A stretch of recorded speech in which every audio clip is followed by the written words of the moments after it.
Tonight on All In. I have nothing to hide. I have a constitution to uphold. The former vice president agrees to talk after his boss surrendered for arrest in New York. President Trump, will you come speak to us? President Trump? Tonight, 24 hours of legal disaster for Donald Trump, 24 hours of political disaster for the party he leads, and why there's no sign of any of it letting up. Who would like to watch me slay a zombie? And it's the latest legal setback for Fox News. I dare Dominion to sue me because then it would get out faster. Explaining your pandering to a pillow salesman from the stand. When All In starts right now.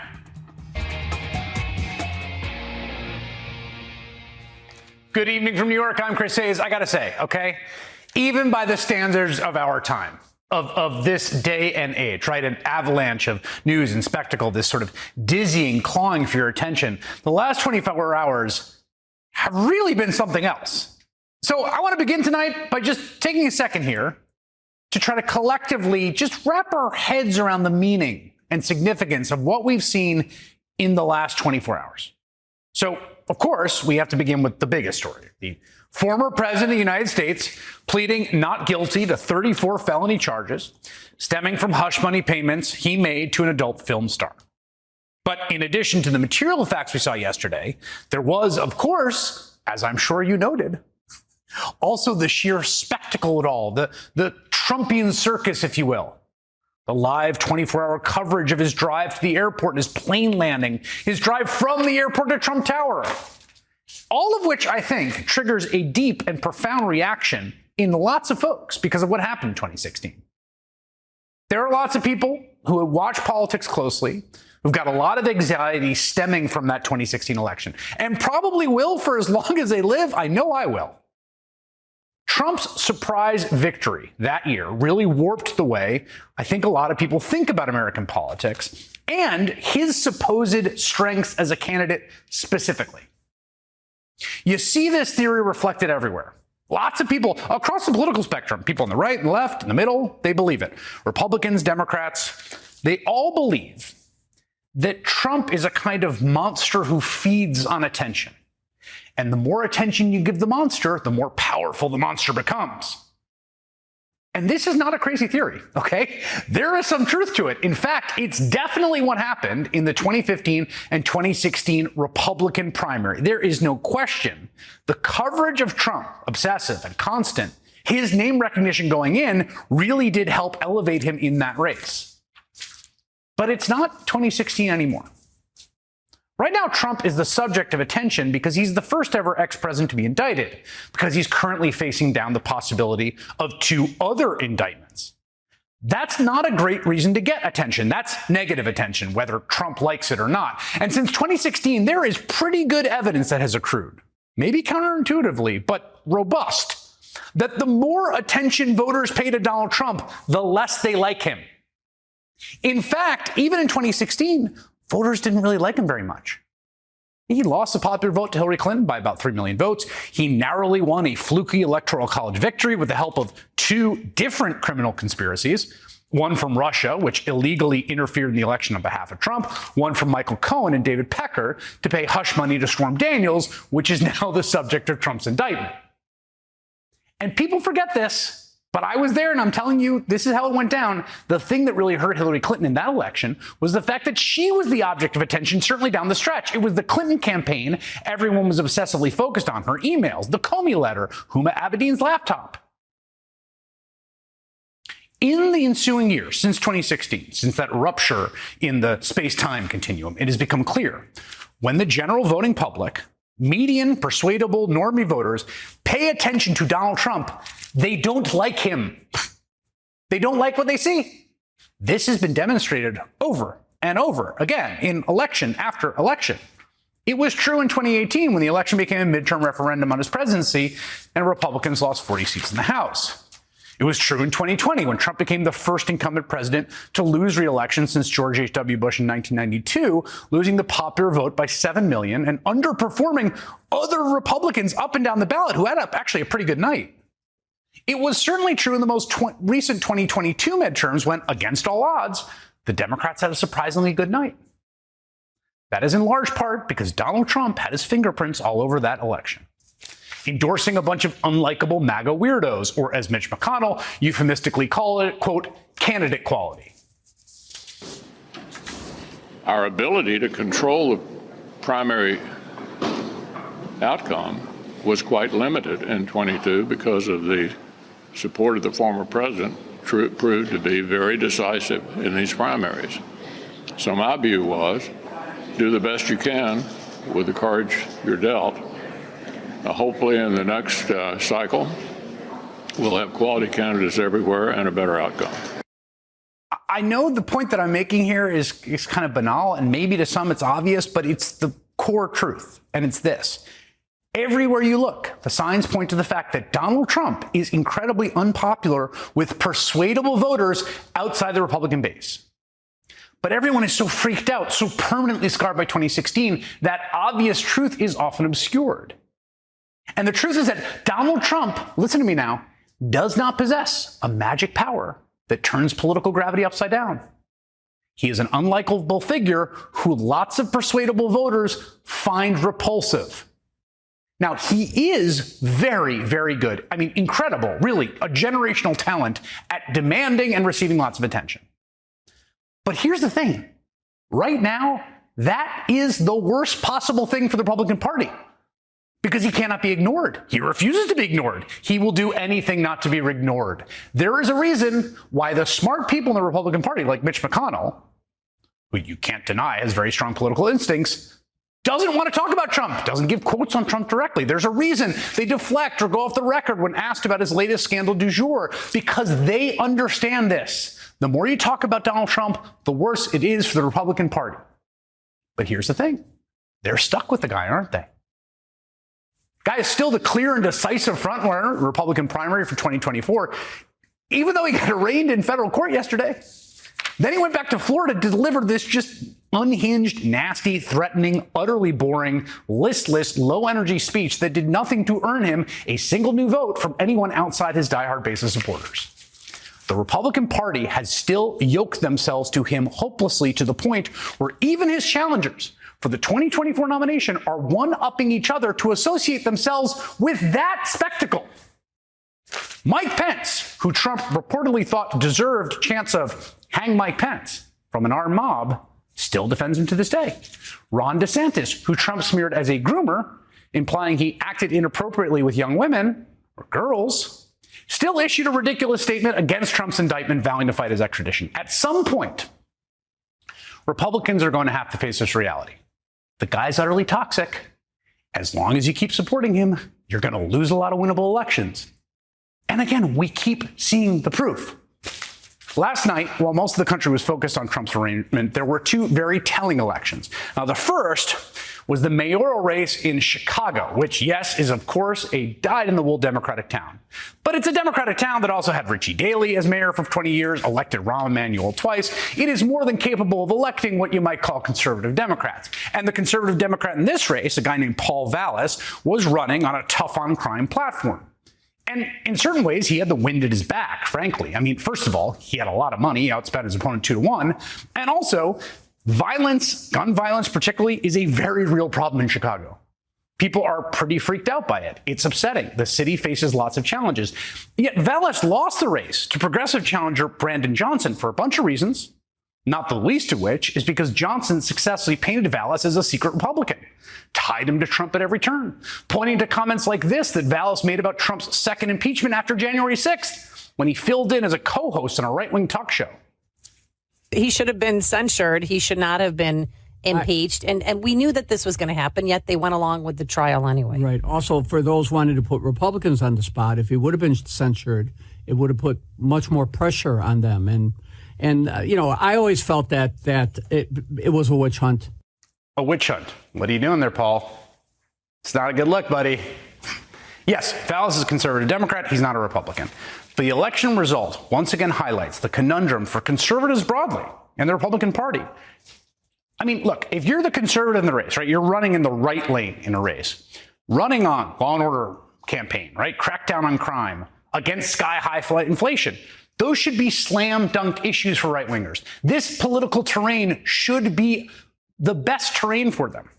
They're the political conditions that generally lead to pretty significant electoral victories in the past for conservatives, except their brand has been so thoroughly poisoned by Trump and Trumpism.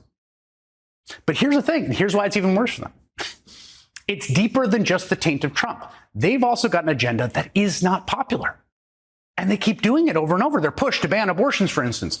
Along with Trump, abortion was the top issue that drove Democrats to overperform in the 2022 midterms. It is still absolutely driving voters to the polls today. You see, the other big election last night was in Wisconsin, where a crucial race for a state Supreme Court was effectively a referendum on abortion. Abortion is currently illegal in Wisconsin. Conservatives controlled that Supreme Court. If liberals flipped control with this one seat, they could lift the state's abortion ban. Those were the stakes, and voters showed up. There was a massive turnout, and the liberal candidate, a woman named Janet Protasewicz, won decisively. Get this, it is looking like she won by about 10 points. That is a pretty dramatic victory for what is effectively a 50-50 state. And even in the ancestral Republican enclave of the Milwaukee suburbs, the party of Trump keeps losing ground. Take Ozaukee County, for example, one of the 3 conservative counties crucial Republicans to be competitive in Wisconsin. Last night, Republicans barely eked out a victory in that county, about 5 points. Get this, in 2012, Republican presidential nominee Mitt Romney won Ozaukee by 30 points. In 2014, incumbent Republican Governor Scott Walker won it by 40. It now seems completely plausible it could flip blue in a matter of years. None other than Ann Coulter, who, of course, is recklessly offensive and cruel, hit the nail on the head. Seriously, listen to this. When she tweeted, quote, "The demand for anti-abortion legislation just cost Republicans another crucial race. Pro-lifers, we won. Abortion's not a constitutional right anymore. Please stop pushing strict limits on abortion or there will be no Republicans left." She's right. That's the problem. The base believes it.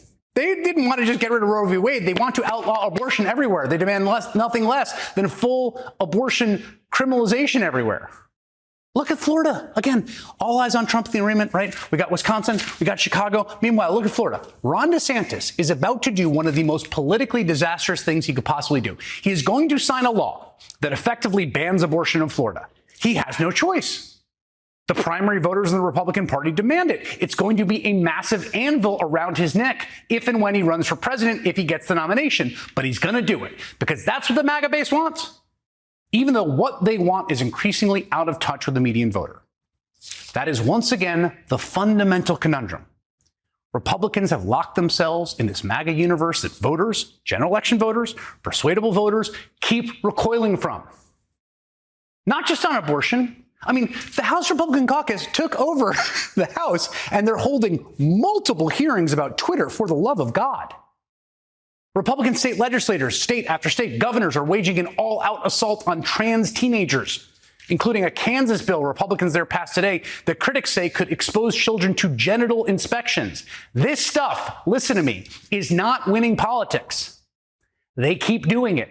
They keep going further, and they keep having a harder time persuading anyone who doesn't already agree with them. Which leads them to their final recourse, which is to just withdraw from or subvert democratic processes altogether. Just listen to the losing candidate effectively refusing to concede that Wisconsin judicial race last night.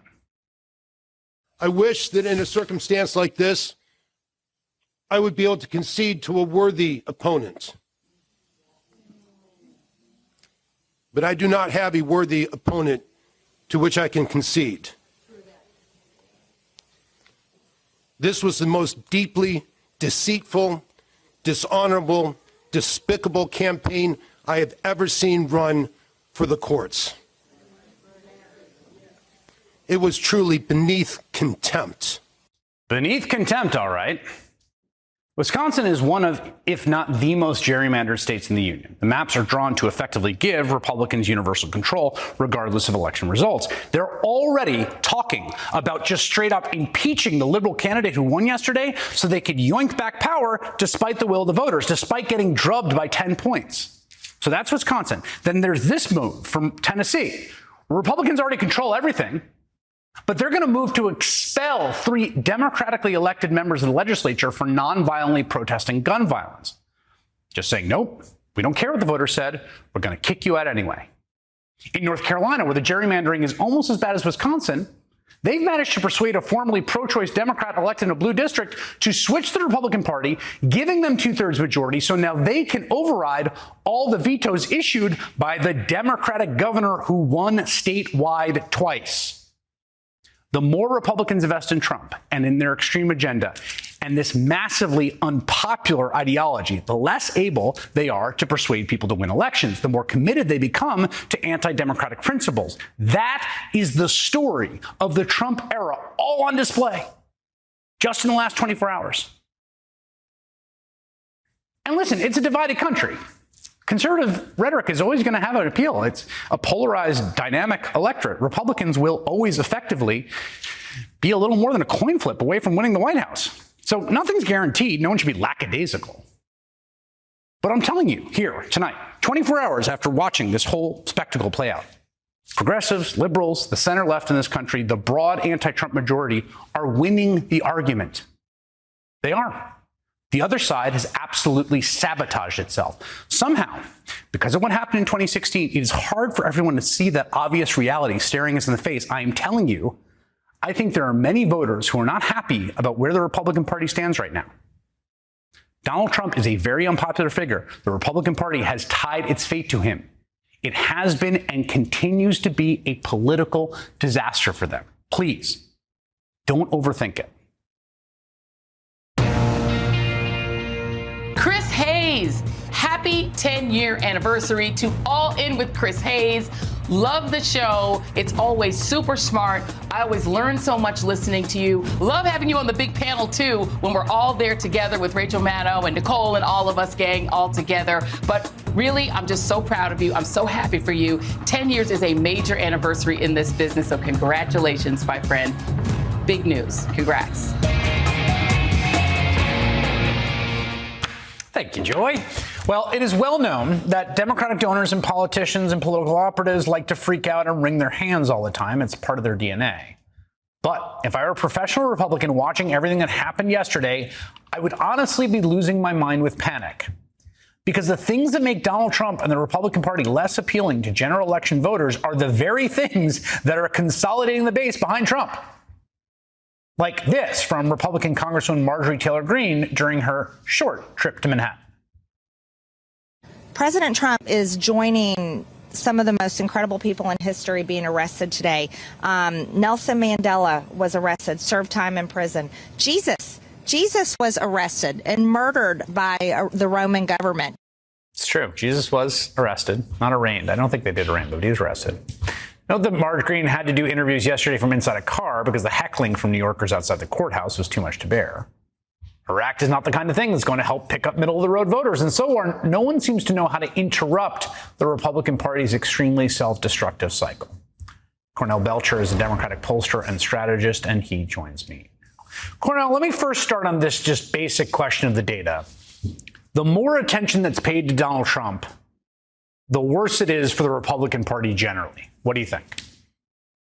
I think that's absolutely right. Look, I think if you look at what's been happening over the last 24 hours, 48 hours, and you're Mitch McConnell and you're sitting there thinking, I may have a pretty good map again this cycle where I can perhaps take back the Senate, and then watch Donald Trump suck all the oxygen out of the room, dominate all the media everywhere all at once. And Chris, it's not going away. I mean, he will be the story going into the summer, if not going into the summer and going into the fall, and it drowns out every ounce of Republican messaging. So instead of Republicans talking about, well, it'd be interesting because they don't actually have a. They don't have one. I was just about to say, drown out what messaging? I don't like the old Twitter ownership's policies vis-a-vis which tweets they posted. That's the message. We need your 16. We're going to check your 16-year-old's genitals before we let them compete in sports. messaging that's going to appeal to the middle of the road and the majority of Americans, which also is interesting, Chris, because it ties into your last segment where we're talking about how, frankly, they're trying to make elections not matter or count because they actually don't have a popular agenda. If you look at what Republicans have been trying to do over the last couple of elections, nothing that they're really trying to do has strong majority support among Americans. It is, you're right, I think, about Trump and the drowning out and how, again, if you're a political strategist for the Republican Party, it's bad. There's also, though, abortion is it's not going away. It's a live issue. Ron DeSantis, again, if you were paid Cornell Belcher to advise Ron DeSantis, he's going to sign it because Republican primary voters will demand nothing less. And maybe he believes in it too. I can't say whether he does or not. But it's a ban on abortion in Florida, effectively a complete ban on abortion in Florida. Like, if he's the nominee, that's like one of the top three things you run against. No, it absolutely is. If you look at what happened in Wisconsin, and it's 11 points. That is a tail whipping, and a battleground toss-up state. I was the one who argued going into the last midterm election that the reproductive rights was a dynamic, game-changing event. And it was one that was going to wake up a sleeping giant. Like, for years, the ideal of women losing their reproductive right was just theory. It wasn't actually practice. And women weren't mobilizing around it. Well, we saw women voters and younger voters, and even in Wisconsin, you look at these sort of younger voters and younger men as well. It is a mobilizing issue. I know we always want to talk about, yes, the economy. No, in this last midterm, thank God it was not the economy, stupid, because if it wasn't for reproductive rights, our ability to mobilize voters around reproductive rights, and Chris's sleeping issue here, which you always also talked about, and also mobilizing voters around threats to our democracy, we would have had a red wave. Yeah, this is what Ben Wickler said about Wisconsin. It's not just the Democrats have a powerful message for the post-Trump era. Ben Wickler, who's the chair of the Washington Democratic Party, said in a Wednesday morning interview, it's that Republicans don't have a message. It's just crime, crime, crime, crime. Here's what I find fascinating about this cycle. Parties should be relatively self-correcting. General sort of political science theory, you sort of go towards a median voter. And Democrats are a great example, right? George Floyd protests, huge discussion of police brutality and accountability, a huge post-2020 freak out by many in the Democratic Party that the messaging on defund the police, for instance, had been massively costly. Never say that phrase again. All this internal debate, right, about did we lose voters on that? How do we get back? Wherever you land up substantively on that, an internal debate about that. I just don't see them learning any lessons over there on the other side. Well, no, it's because, because Chris, it looks like a cult more than a political party. And even right now, you have a president who's been indicted, former president's been indicted, and Republicans are coming out and supporting him. Even Republicans who you would think are not his friends are coming out to support him and the fight for him. And as long as Donald Trump stays at the head of the Republican Party, there's not going to be any change. There's not going to be changes. Look, you remember after Obama won, Republicans came out with their autopsy and started talking about, quite frankly, what we have to do to be a majority party again, particularly looking at the changes that are happening across our country demographically. Donald Trump came in, threw that out, and there's never been any questioning of any of that ever again, since he's been at the head of the party. That's exactly right. Cornell Belcher, always a pleasure to have you. Thank you, sir. Thank you. So the Manhattan charges are just the tip of the legal iceberg heading towards the twice impeached, now indicted ex-president. There's a lot more to come, it appears. What lies ahead is coming up.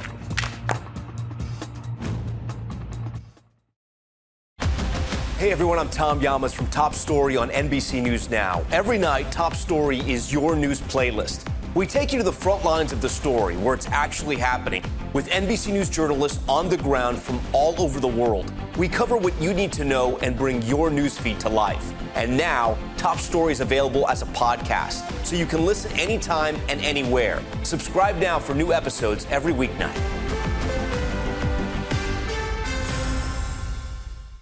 CNBC's Last Call podcast. Get the stories behind the numbers. There's investing news that impacts your money in your portfolio. And the people behind the business. And there's business news that impacts your life. From Wall Street to K Street and Main Street. The markets may close. Your money never stops. Last Call is really about spotting tomorrow's opportunities tonight. Brian Sullivan hosts Last Call. Follow and listen to CNBC's Last Call on your favorite podcast platform today. Trump seeming pretty much unrattled. And in fact, if you haven't checked in with him in his public appearances over the last 2 years, you may have noticed he seemed a lot looser, really, than he did when last we saw him in January of 2021, in case you haven't been following it.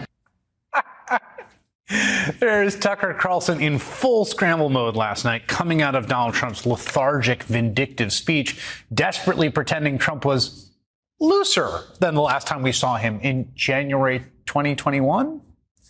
Now, of course, we know from internal emails that Tucker is terrified his audience will abandon him for Newsmax if he says anything less than fawning about the criminal defendant ex-president. This is why the Fox News channel is in so much trouble right now. It's why a Delaware judge not only allowed Dominion's $1.6 billion lawsuit to go to trial later this month, but explicitly ruled that statements Fox hosts and guests said about Dominion were false. Quoting from the judge's opinion, the evidence developed in the civil proceeding demonstrates that it is crystal clear that none of the statements relating to Dominion about the 2020 election are true. The judge even emphasized that word, crystal, in his ruling. Today, that same judge said he would compel Fox Corp executives Rupert Murdoch and Lachlan Murdoch to testify live. Plus, Fox's attorneys agreed to let hosts Tucker, Maria Bartiromo, Lou Dobbs, Jeanine Pirro, and Sean Hannity testify live as well. There's a lot they have to answer for, but one of the things I am most fascinated by is their commitment over at Fox to booking one specific guest.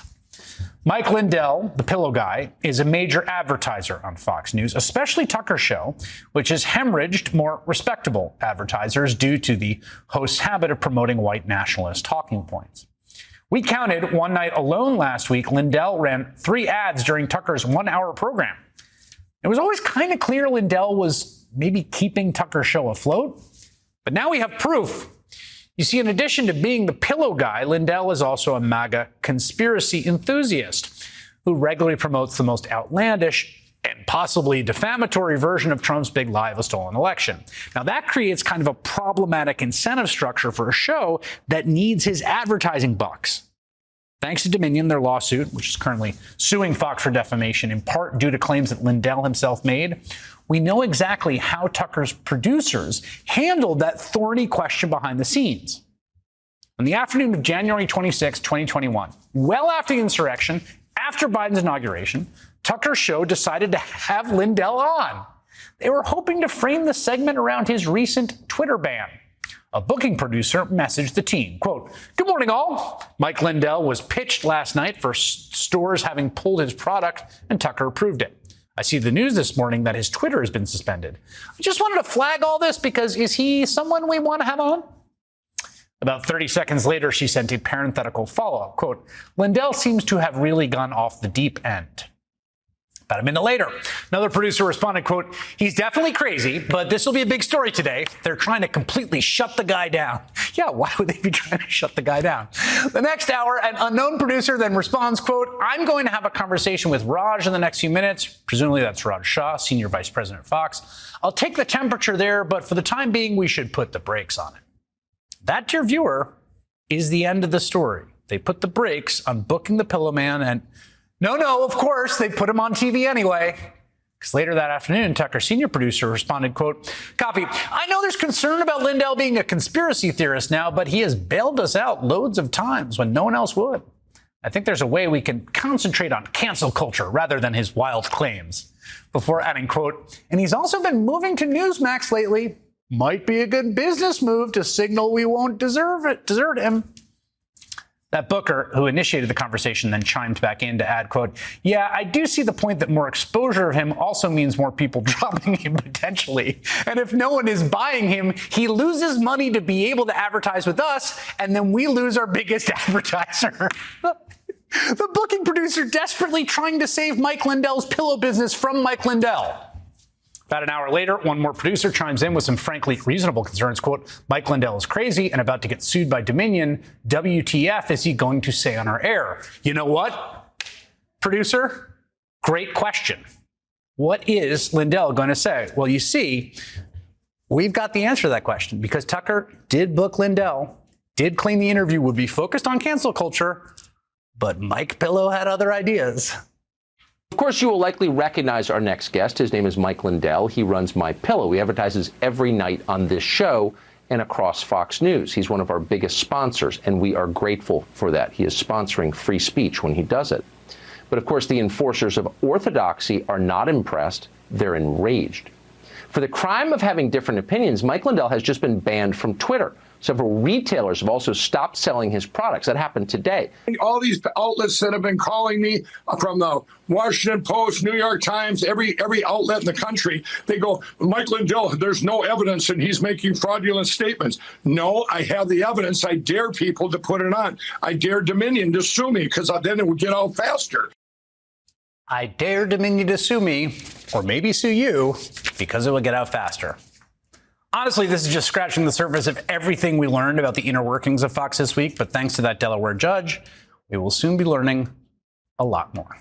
Hi, I'm Jordan Rubin, former prosecutor and legal writer with MSNBC. These days, it seems every news story has a major legal angle to it, whether it's the multiple investigations into Donald Trump, decisions from the Supreme Court that impact our lives, or fallout from the January 6th committee's findings. That's why we've launched Deadline Legal Blog, an online extension of Deadline White House with Nicole Wallace, where I'll be breaking down the legal implications of the stories that are driving the news cycle. Read the latest at msnbc.com/deadlineblog. Hey everybody, it's Savannah Guthrie. And I'm Hoda Kotb, and we've got some great news to share. The Today Show is now available wherever you get your podcasts. Can you believe that? Right now, you can get your daily dose of news and headlines and the day's top interviews from us right here every single morning. We have what you need to start your day, and it's available every day, wherever you get your podcasts. So why not subscribe and follow today to start listening?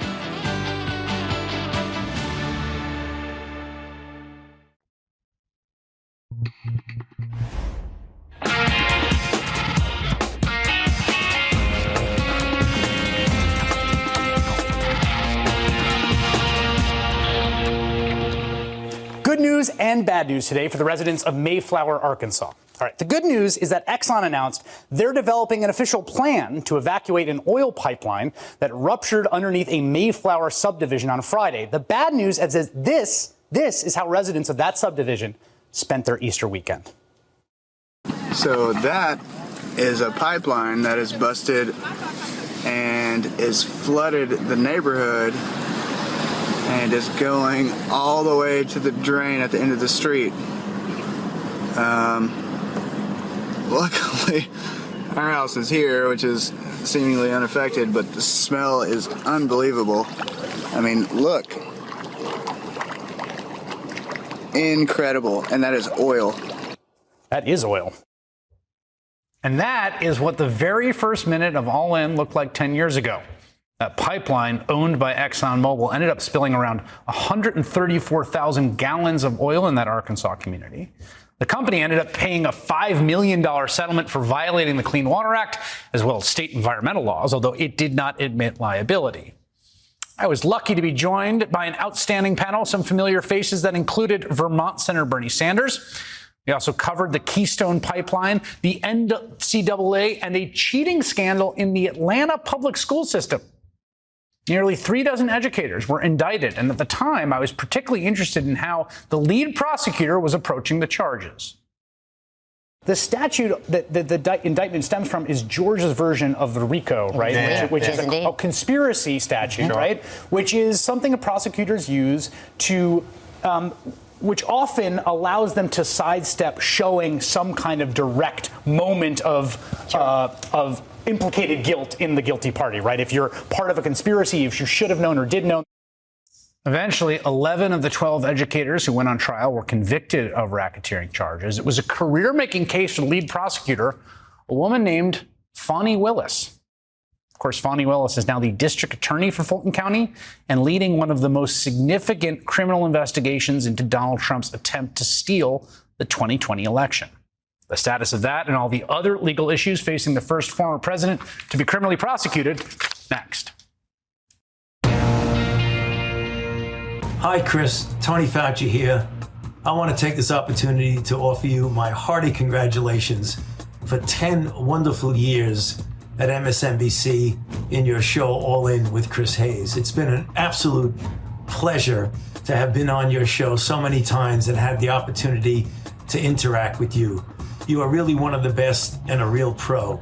And besides, I'm still waiting to have the one-on-one pickup basketball game with you. We better do it soon, Chris, because you're getting kind of old now, and I don't want to have to completely outrun you in front of everybody.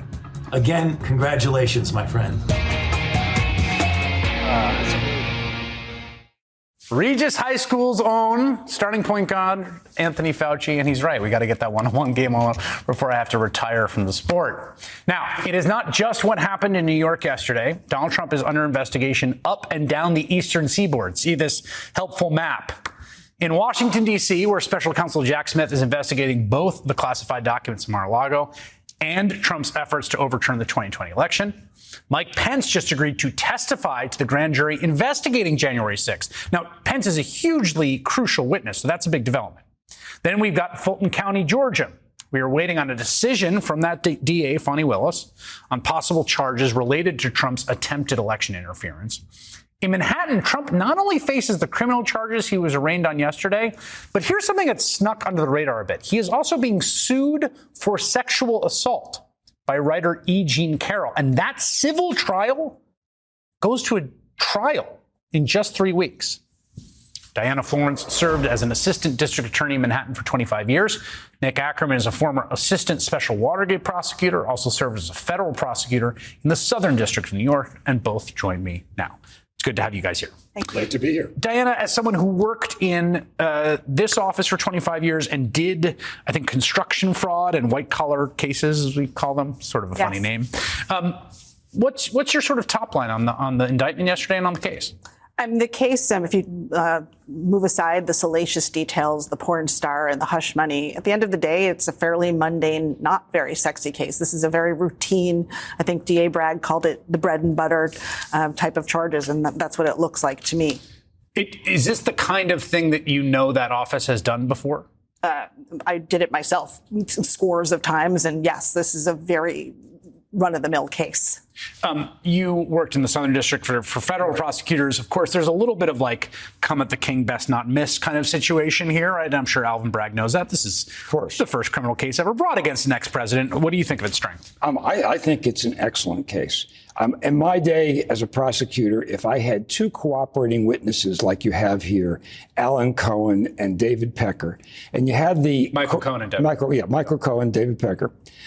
If you put that together with the corroboration that's out there, the tape recording between Cohen and Trump, all of the documentation basically lining up with everything both individuals are saying, it's a pretty overwhelming case. But then if you put into account other witnesses who are likely to testify, like Hope Hicks, and others in the White House who they've called in to testify, I mean, this could wind up being a slam dunk if you've got so many people pointing at Donald Trump's guilt. So here's my understanding. Again, I find myself in reading commentary about this case, because it's been somewhat polarized. People have very different views, even people that I trust and agree with, kind of convinced by the last thing I read, right? So like Judge Sugarman, for instance, who we've had on the show, New York Times, he calls it a legal embarrassment. He says the case appears so weak on its legal and jurisdictional basis, a state judge might dismiss the case and mitigate the damage. That seems not to be the case in your mind. I don't think so either. But let me point to the criticisms here. The facts seem beyond dispute. Like, he paid the hush money. It was a catch and kill operation. It's all there. We all know it. The checks are there, right? Boom. Him committing misdemeanor offenses under state law, kind of beyond dispute, right? The legal theory that kicks it up to a felony in pursuit of another crime. What do you think about how it's described in the indictment and whether that will stand up to legal challenge?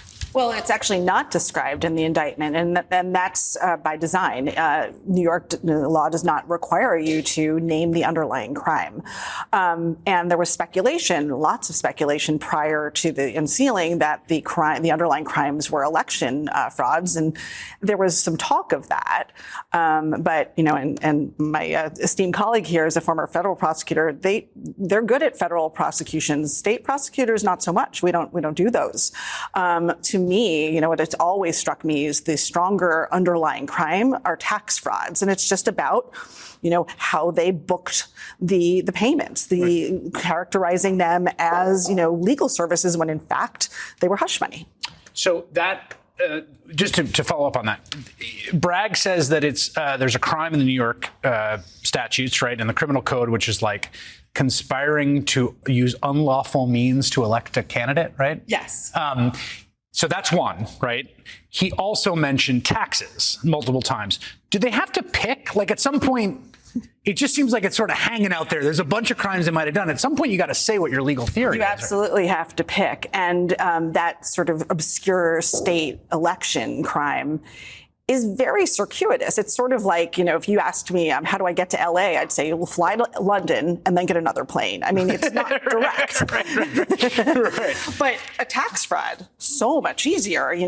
They wrote something, it's clearly false. There's multiple, to Mr. Akerman's point, it's multiply corroborated to be false. Yeah, there's no question about right? that. Yeah. So to me, the only reason you put that in your books is because you're going to book it as an expense, right? Not as revenue, not as income. And that's tax evasion. Well, it's not tax evasion. It's actually filing a false tax return. Tax evasion requires a substantial amount of money that is you're cheating the government out of. But what you're going to get at this trial is an accountant up there who's going to be extremely boring.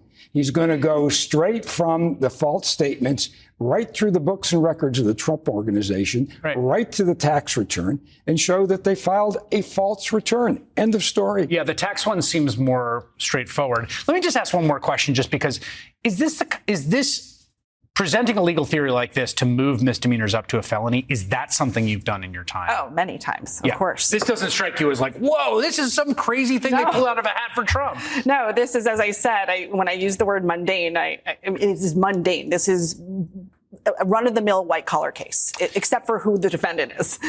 There's another case. It was literally my wife, Kate, pointing this out to me yesterday.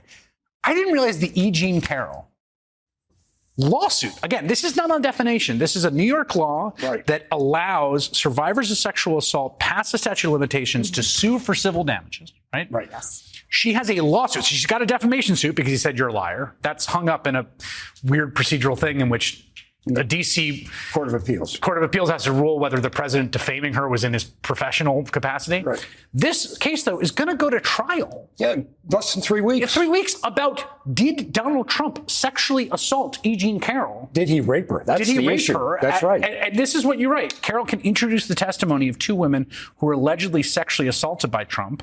The judge ruled that Carroll can introduce into evidence his statements on the Access Hollywood tape. What are we to make of this case? We make this case as an absolute disaster for Donald Trump. I mean, the only way he can defend himself in this case is to take the witness stand. He is the only witness that he can call that can give him any possibility. Literally, he said, she said in that sense. Well, it's not only a he said, she said. It's a he said, she said, she said, she said. Yes, she has and the she is also corroborated by two other witnesses that confirm that she told them about this incident immediately after it happened. And said it was Donald Trump. Right. And so his own attorney general said that if Donald Trump ever takes a stand, it's a complete disaster. We all know that. So he is likely, by May of this year, to be found by a New York jury as a rapist.